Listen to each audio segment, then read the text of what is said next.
Hello दोस्तों, last class में जो आपका टॉपिक हुआ था, थोड़ी सी लंबी वीडियो बन गई थी, बट उसमें हमने क्या की थी, सारी केमिकल प्रॉपर्टीज को एसिड और बेस की कंप्लीट कर लिया था। ठीक है, उसी से आगे हम चैप्टर को बढ़ाते हुए चलते हैं। अगली heading, what do all acids and all basis have in common.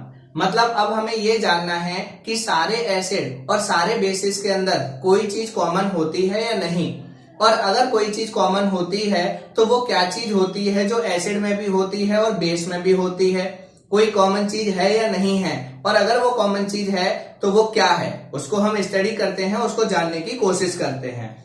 मैंने आपके लिए पहले ही सेटअप बना रखा है जो आपकी एक्टिविटी है। एक्टिविटी में जो चीजें हैं, हमें क्या है, उससे पहले इस एक्टिविटी को करने से पहले आपको एक बात ऑलरेडी पता है। क्या पता है दोस्तों? मैंने जब आपको एसिड का पॉइंट लिखवाया था तो पॉइंट नंबर 3 में मैंने लिखवाया था कि एसिड्स क्या होते हैं, जिनमें H+ आयन प्रोड्यूस होते हैं, किसमें डिसॉल्व होने पर, वाटर में डिसॉल्व होने पर।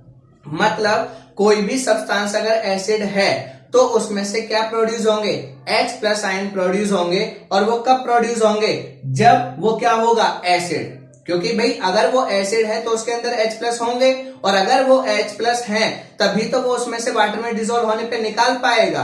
क्लियर? तो अभी इन चीजों को हम चेक करेंगे। एक चीज जो हम पहले से जानते हैं कि आपके क्या होते हैं, एसिड्स के अंदर एक चीज कॉमन होती है, क्या, H+ आयन। अब यहाँ पे उसको वेरीफाई करके देख लेंगे। उससे पहले मैंने आपको एसिड के चारों नाम लिख के दिखाए हैं, और ये देखो, इसमें भी H, इसमें भी H, इसमें भी H, इसमें भी H।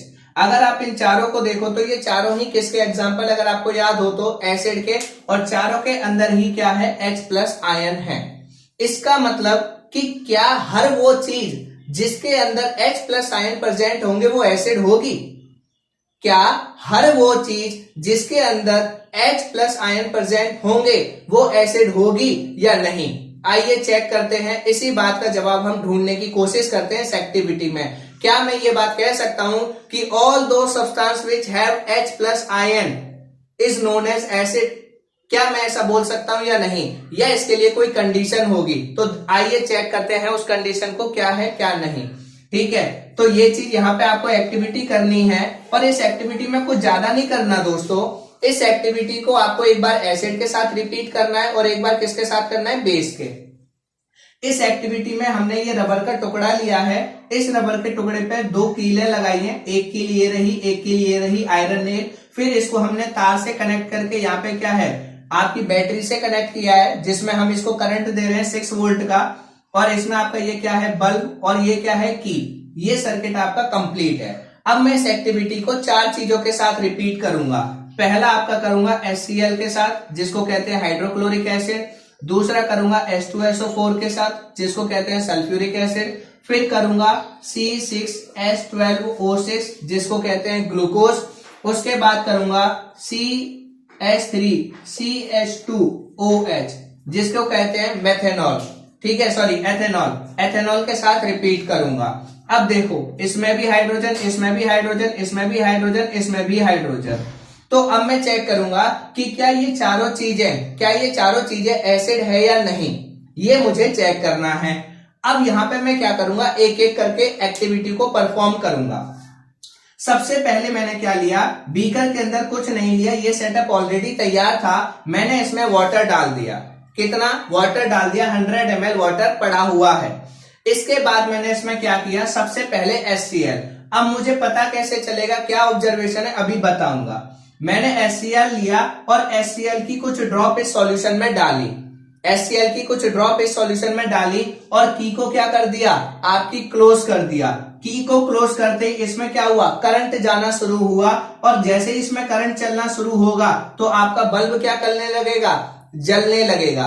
तो आपको देखना है कि इन चारों में से कौन से केसेस में बल्ब ग्लो करेगा। आपको एक्टिविटी में सिर्फ इतना देखना है कि जब आप इसमें HCl डालेंगे क्या बल्ब जलेगा, H2SO4 डालेंगे बल्ब जलेगा, ग्लूकोज डालेंगे बल्ब जलेगा, अल्कोहल डालेंगे बल्ब जलेगा। ये चीज आपको चेक करनी है। तो जब आप क्या करेंगे, HCl इसके अंदर डालेंगे और की को क्लोज करेंगे तो आप देखेंगे कि बल्ब क्या करेगा, ग्लो करेगा।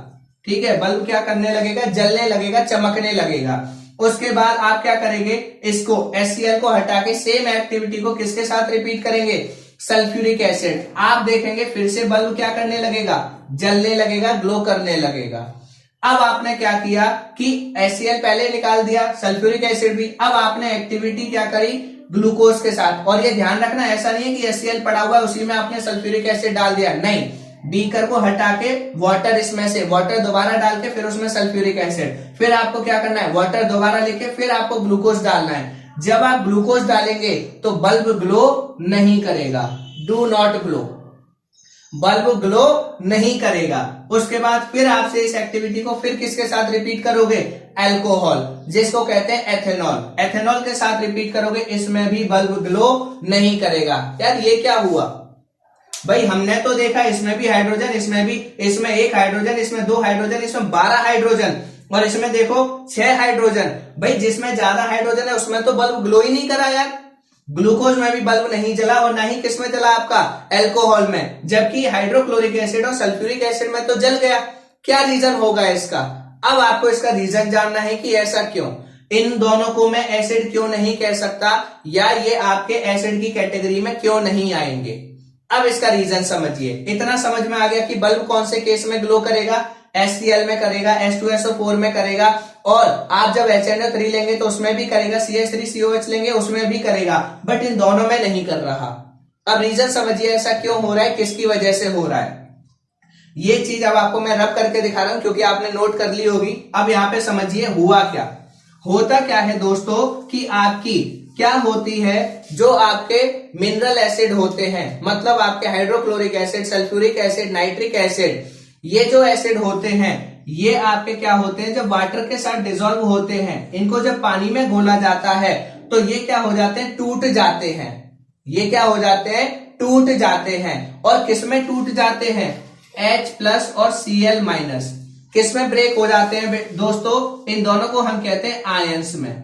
ये किसमें टूट जाते हैं, आयंस के अंदर टूट जाते हैं। एक बनाता है हाइड्रोजन आयन, दूसरा क्लोराइड। हमें दूसरे से मतलब नहीं है, हमारा मेन फोकस किस पे है, हाइड्रोजन पे। ऐसे ही जब आप सल्फ्यूरिक एसिड को वाटर के साथ रिएक्ट कराते हैं तो ये किसमें टूट जाता है, H+ और SO4 2-। बट जब आप ग्लूकोज को कराते हैं, ये रहा ग्लूकोज C6H12O6, इसको जब वाटर के साथ रिएक्ट कराते हैं तो इसमें आयंस प्रोड्यूस नहीं होते, मतलब ये आपका H+ और बाकी के इंग्रेडिएंट्स में नहीं टूटता। तो पॉइंट क्या निकला दोस्तों, पॉइंट ये निकला कि बेशक किसी कंपाउंड के अंदर हाइड्रोजन आयन प्रेजेंट है, बट इसका मतलब ये नहीं होगा कि वो एसिडिक कैरेक्टर रिप्रेजेंट करेगा या एसिड होगा। एसिडिक कैरेक्टर प्रेजेंट करने के लिए उसके अंदर से क्या निकलने चाहिए, H+ आयन। अगर कोई भी चीज वाटर में डिसॉल्व करने पर H+ आयन प्रोड्यूस करती है तो वो एसिडिक कैरेक्टर शो करेगी, और अगर वो एसिडिक कैरेक्टर शो करेगी इसका मतलब वो क्या होगी, एसिड होगी। क्लियर। तो आपका इन दोनों के केस में बल्ब जला था क्योंकि इन दोनों में क्या प्रोड्यूस हुए थे, आयंस। इन दोनों में क्या प्रोड्यूस हुए थे, आयंस, पॉजिटिव चार्ज और नेगेटिव चार्ज। और जैसे चार्ज प्रोड्यूस हुए तो इसमें से क्या बनने लगा, सर्किट कंप्लीट हो गया, करंट यहां से भागने लगा, और जैसे करंट दौड़ना शुरू हुआ आपका बल्ब क्या करने लग गया, जलने लग गया। मतलब क्या हुआ कि एसिड्स के अंदर एक बात बहुत कॉमन है, ये क्वेश्चन पेपर में आता है कि कंपाउंड हैविंग हाइड्रोजन आयन या compound having hydrogen does they show acidic character. Answer होगा कि हम क्या करेंगे, एक्टिविटी परफॉर्म करेंगे, हम उस कंपाउंड को लेंगे, वाटर में डिसॉल्व करेंगे, और अगर वाटर में डिसॉल्व करने पर वो क्या करती है, H+ ion, hydrogen ion produce करती है, तो उसको हम क्या कहेंगे, आपका एसिड कहेंगे। तब आपका वो चीज क्या कही जाएगी, एसिड। अगर उसमें सिर्फ हाइड्रोजन आयन प्रेजेंट है बट वाटर में डिसॉल्व करने पे वो H+ प्रोड्यूस नहीं कर रहे, इसका मतलब वो क्या होगी, आपकी इलेक्ट्रिसिटी कंडक्ट नहीं करेगी, वो एसिडिक कैरेक्टर नहीं दिखाएगी, इसका मतलब वो एसिड नहीं हो सकती। मतलब क्या हुआ कि किसी भी चीज का एसिड होने के लिए क्या होना जरूरी है, वाटर में डिसॉल्व करने पर H+ आयन का निकलना जरूरी है। अगर H+ आयन नहीं निकलेंगे तो वो आपकी क्या नहीं कर सकती, आपकी वाटर में डिसॉल्व होने पे H प्लस आयन नहीं निकलेंगे तो वो एसिडिक कैरेक्टर शो नहीं करेगी, और अगर एसिडिक कैरेक्टर शो नहीं करेगी तो वो एसिड कभी भी नहीं होगी। अब आपको पता चल गया कि कोई भी चीज एसिड होती है तो कैसे पता चलेगा, इसीलिए मैंने वो तीसरा पॉइंट लिखवाया था। कोई भी चीज जो वाटर में डिसॉल्व करने पर H प्लस प्रोड्यूस करती है वो एसिडिक होगी। बेशक किसी कंपाउंड में हाइड्रोजन है, इसका मतलब वो एसिडिक हो जरूरी नहीं है, या एसिड हो बिल्कुल जरूरी नहीं है। वाटर में डिसॉल्व कीजिए, अगर H प्लस आयन लिबरेट होते हैं तो वो एसिड है, नहीं तो वो एसिड नहीं है। पॉइंट क्लियर हो गया। अब इसी एक्टिविटी को हम किसके साथ करते हैं, बेस के साथ। एसिड का तो हमें पता चल गया कि एसिड में क्या बात कॉमन है कि वाटर में डिसॉल्व करने पर कोई भी चीज जो H प्लस आयन प्रोड्यूस करे वो एसिड होगी, एसिडिक कैरेक्टर दिखाएगी, और जो चीज वाटर में डिसॉल्व करने पर बेशक उसमें हाइड्रोजन है, वाटर में डिसॉल्व करने पर अगर आयन प्रोड्यूस नहीं करेगी, कौन से, हाइड्रोजन आयन, तो आपका वो एसिड नहीं होगी। क्लियर हो गया पॉइंट। इसमें बल्ब क्यों जला, क्योंकि इसमें आयन प्रोड्यूस हुए, खाली ये आंसर आपको लिखना है। अब इसी एक्टिविटी को किसके साथ करते हैं दोस्तों, बेस के साथ। इसी एक्टिविटी को, सेम एक्टिविटी को किसके साथ करना है, बेस। आप बेस ऑलरेडी पढ़ चुके हैं, बेस के बारे में आप पहले से जानते हैं। बेस क्या है आपके, KOH, NaOH, CaOH का होल ट्वाइस, MgOH का होल ट्वाइस, ठीक है, और NH4OH।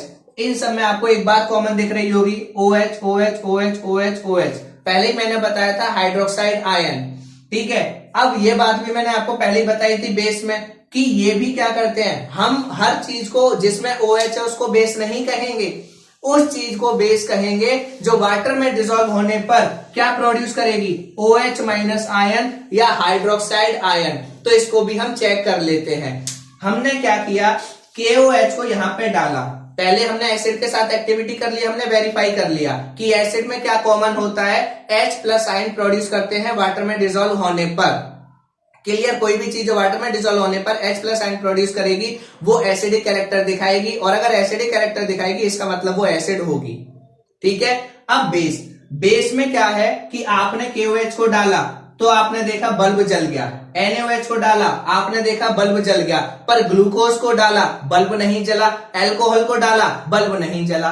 फिर से वही प्रॉब्लम, ऐसा क्यों, ऐसा क्यों। अगर आप फिर से फॉर्मूला देखो तो देखो C6H12O6, इसमें भी तो OH बन सकता है, उसके बाद CH3CH2OH, ये भी तो बन सकता है, ये रहा OH, इसमें भी तो बट रीजन ये है कि क्या ये आपका बल्ब ग्लो करेगा, इसमें भी बल्ब ग्लो नहीं करेगा, इसमें भी बल्ब ग्लो नहीं करेगा। बल्ब ग्लो करेगा इनमें, KOH में, NaOH में, Ca, इन सब में आपका बल्ब क्या करेगा, ग्लो करेगा, ठीक है। क्यों बल्ब ग्लो करेगा, इसका रीजन समझिए। ये बल्ब इसलिए ग्लो करेगा इनको डालने पर, फिर से वही कहानी, क्योंकि जब आप इन बेस को वाटर में डाल रहे हैं तो ये क्या प्रोड्यूस कर रहे हैं, आयन। यहां पे मैं लिख देता हूं वाटर, ये क्या प्रोड्यूस कर रहा है, ये देखिए दोस्तों, K plus plus OH minus, ये क्या कर रहा है, वाटर ऐड करने पे Na plus plus OH minus, ये क्या कर रहे हैं, Ca2 plus plus OH minus. सब के सब क्या कर रहे हैं, आयन प्रोड्यूस कर रहे हैं, सारे के सारे क्या कर रहे हैं, वाटर में डिसॉल्व करने पे हाइड्रोक्साइड आयन प्रोड्यूस कर रहे हैं, जबकि ये दोनों फिर से वाटर के साथ रिएक्ट करने पे आयन प्रोड्यूस नहीं करेंगे। ये वाटर के साथ रिएक्ट करने पे आपके क्या नहीं करेंगे, आयन प्रोड्यूस नहीं करेंगे। मतलब बेस में क्या बात कॉमन हुई, बेस के अंदर ये बात कॉमन हुई कि बेस को भी अगर आप वाटर के साथ रिएक्ट कराएंगे, बेसिस को अगर आप वाटर के साथ रिएक्ट कराएंगे तो वो क्या प्रोड्यूस करते हैं, हाइड्रोक्साइड आयन प्रोड्यूस करते हैं। तो सारे वो सब्सटेंस जो वाटर में डिसॉल्व करने पर OH माइनस आयन या हाइड्रोक्साइड आयन प्रोड्यूस करते हैं, उनको मैं बेस कहता हूं, उनको मैं क्या कहूंगा, बेस कहूंगा। आगे की बात समझ में या नहीं। एसिड और बेस को डिफरेंशिएट करना बहुत जरूरी है। अब आपने इस हेडिंग में क्या पढ़ा कि एसिड में और बेसिस में क्या कॉमन होता है। दोस्तों एसिड और बेस में दोनों में एक बात कॉमन है कि दोनों ही वाटर में डिसॉल्व करने पे आयन प्रोड्यूस करते हैं, बट एक प्रोड्यूस करता है H प्लस आयन और दूसरा प्रोड्यूस करता है hydroxide ion OH minus ion. Clear. और आपका इस केस में बल्ब क्यों ग्लो करने लगता है, क्योंकि आपका बल्ब ग्लो इसलिए करने लगता है क्योंकि एसिड या बेस वाटर में डिसॉल्व होने पे आयन प्रोड्यूस करते हैं, और अगर कहीं भी आयन प्रेजेंट होंगे तो वहां इलेक्ट्रिसिटी कंडक्ट होगी। जिसका एग्जांपल है आपकी डिस्टिल वाटर, ठीक है, या बारिश का पानी जो है, रेन वाटर क्या करता है, इलेक्ट्रिसिटी कंडक्ट करता है। क्यों इलेक्ट्रिसिटी कंडक्ट करता है? क्योंकि उसमें क्या होता है, आपका आयंस होते हैं। इसीलिए जैसे ही आपका करंट, जैसे ही आप क्या करोगे, करंट सप्लाई करोगे बारिश के पानी में, तो वो पूरा सर्किट कंप्लीट हो जाएगा और बारिश के पानी में करंट आपको लगने लगेगा, क्योंकि उसके अंदर क्या प्रेजेंट होते हैं, आयंस। ठीक है, आज की क्लास में हमारा इतना ही टॉपिक है। बाकी हम क्या करेंगे, नेक्स्ट क्लास में करेंगे। वीडियो अच्छी लगी हो तो लाइक कीजिएगा, शेयर कीजिएगा, और आपका क्या कीजिए, चैनल को सब्सक्राइब कीजिए।